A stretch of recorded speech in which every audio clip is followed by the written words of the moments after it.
Bismillahirrahmanirrahim.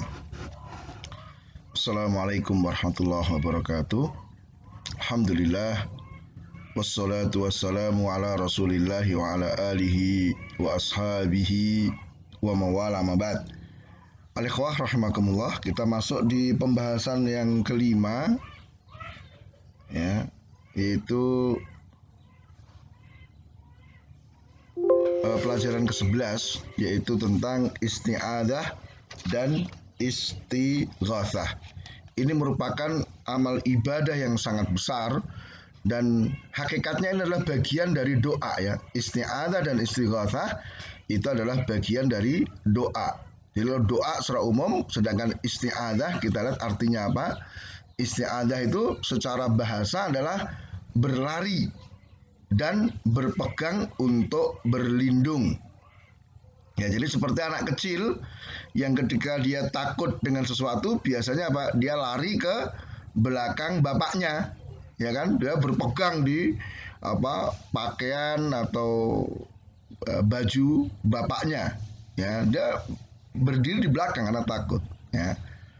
Nah, jadi itu makna isti'adah seperti itu. Ya, seorang hamba berlari kepada Allah Ta'ala, ya, berlindung di belakangnya, berpegang dengan Allah Ta'ala untuk diselamatkan dari perkara yang ditakuti. Itu pengertian isti'adah, ya. Jadi engkau berlari dari sesuatu yang engkau takuti kepada yang dapat memberikan perlindungan, ya. Tentunya pelindung yang paling hebat, yang paling kuat adalah Allah Tabaraka wa Ta'ala. Dan isti'adah ini dikatakan ibadah yang harus diberikan kepada Allah karena dia diperintahkan, ya. Sesuatu yang diperintahkan kan berarti sesuatu yang dicintai. Dan masih ingat, ya, definisi ibadah itu apa? Segala sesuatu yang dicintai dan diridhai oleh Allah. Ya, kalau diperintah berarti sesuatu itu dicintai. Ya, Allah katakan di surat Al-Falaq, "Qul a'udzu birabbil falaq." Katakan, aku berlindung dengan Rabbnya Al-Falaq, yaitu Allah Ta'ala. Dan di An-Nas, "Qul a'udzu birabbin nas." Katakan, aku berlindung dengan Rabbnya manusia. Ya, ini adalah isti'anah, meminta perlindungan dari sesuatu yang dikhawatirkan, nah, atau sesuatu yang ditakuti akan menimpanya. Nah, kemudian istighatsah, ya, yaitu meminta ghauts.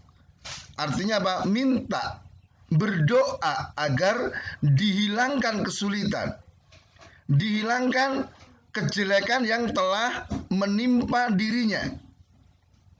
Nah, jadi istighatsah itu dilakukan oleh orang yang telah tertimpa musibah atau kesulitan. Ya, dia meminta agar dihilangkan musibah kesulitan tersebut. Ya, dia minta hal itu kepada yang dapat menghilangkan kesulitan atau musibah tersebut, yaitu kepada Allah Tabaraka wa Ta'ala. Jadi apa bedanya antara isti'anah dengan istighatsah kalau begitu? Isti'anah itu dilakukan sebelum kejelekan itu menimpa dia, baru mengancam, maka kita minta perlindungan. Sedangkan istighatsah dilakukan ketika kejelekan itu sudah menimpa dia. Bedanya itu. Jadi kondisinya, kalau isti'adzah itu sebelum terkena kejelekan, istighatsah setelah terkena kejelekan. Nah, ini diperintahkan oleh Allah Ta'ala. Allah Ta'ala memuji beliau sallallahu alaihi wasallam, "Ittastaghitsuna rabbakum fastajaba lakum." Ingatlah ketika engkau beristighatsah, meminta diselamatkan kepada Rabbmu, kepada Allah, maka Allah pun mengabulkan permintaanmu. Ini dalam peristiwa perang Badar. Nah, kemudian ada juga hadis ketika kita takut di satu tempat, maka hendaknya kita membaca a'udzu bikalimatillahi tammati min syarri ma khalaq. Aku berlindung dengan kalimat-kalimat Allah yang sempurna dari kejelekan apa yang telah diciptakan oleh Allah. Maka Barang siapa membaca kalimat ini, doa ini, maka dia akan aman di tempat itu sampai dia meninggalkan tempat tersebut. Nah, kemudian bagaimana hukum beristi'anah dan beristighatsah kepada selain Allah? Ya, meminta pertolongan, meminta diselamatkan kepada selain Allah. Ya, kalau perkaranya itu di luar batas kemampuan makhluk, maka hukumnya syirik besar. Ya, kemudian akan semakin bertambah ketakutan, dipermainkan oleh syaitan, dan tidak mendapatkan apa? Keamanan.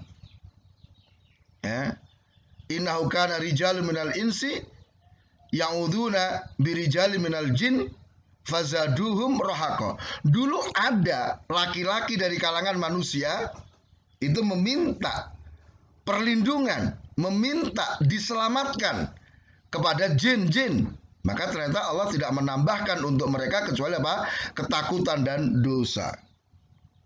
Nah, jadi dulu orang-orang kalau takut kepada satu tempat kan biasanya apa? Minta perlindungan kepada yang bau rekso tempat itu, ya, seperti biasa tuh kita melewat tempat yang angker, ada orang bilang mit-amit mbah nyuwun selamat. Ah, itu bentuk isti'anah, istighatsah kepada jin. Maka itu perbuatan syirik besar, justru tambah takut, ya, dimain-mainkan oleh syaitan, ya, dan apa yang diinginkan tidak dapat, keamanan dia tidak dapatkan.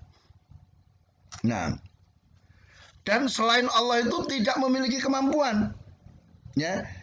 Lihat Allah Ta'ala katakan di Al-A'raf 191-192, ayyusyrikuna ma la yakhluqu syai'an wa hum yukhlaqun. Apakah kalian menyekutukan Allah dengan sesuatu yang tidak bisa menciptakan? Wa la yastati'una lahum nasran wa la anfusahum yang surun. Mereka tidak bisa menolong diri mereka sendiri, ya, dan tidak bisa memberi pertolongan kepada yang lainnya. Maka tidak boleh ya beristi'anah, beristighatsah kepada selain Allah. Adapun beristi'anah, istighatsah kepada makhluk yang masih hidup, mendengar dan mampu, ini dibolehkan. Ini dibolehkan. Ya. Jadi misalnya ada anak kecil, dia takut dengan ular, ya misalnya, kemudian dia minta perlindungan kepada bapaknya. Bapaknya masih hidup, bapaknya mendengar permintaan perlindungan dan bapaknya mampu melindungi.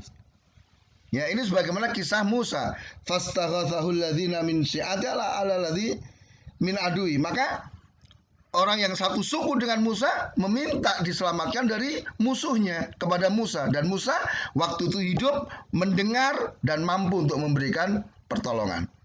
Dan Rasul katakan, man wajada malja'an aw ma'adan falya'id bihi. Barang siapa yang mendapatkan tempat berlindung, hendaknya dia berlindung. Nah, maka demikian juga tidak boleh kita meminta perlindungan kepada Rasul sallallahu alaihi wasallam, karena Rasul sekarang sudah meninggal. Rasul sudah tidak bisa memberi manfaat dan menolak bahaya sekarang karena Rasul sudah meninggal. Nah, ya. Bahkan kalau kita lihat, ya, dalam hal-hal tertentu, hal yang di luar kemampuan, maka Rasul juga tidak bisa memberikan pertolongan. Karena Rasul sendiri terluka dalam perang Uhud. Rasul tidak bisa melindungi dirinya sendiri. Kemudian beristi'anah, beristighatsah kepada Rasul, malaikat, dan orang yang sudah mati, ini adalah syirik besar. Ya, waladzina tad'una min dunihi la yamlikuna min kitmir, karena mereka yang kalian seru, yang kalian mintai pertolongan, kalian mintai keselamatan, itu tidak punya kekuasaan walaupun setipis kulit ari. Jadi minta kepada yang gaib, minta perlindungan, keselamatan kepada yang gaib, kepada jin, malaikat, atau orang yang sudah mati, itu tidak diperkenankan, dan itu hukumnya adalah syirik besar. Mudah-mudahan bisa difahami. Subhanakallahumma bihamdika asyhadu an la ilaha illa anta astaghfiruka wa atubu ilaik. Wassalamualaikum warahmatullahi wabarakatuh.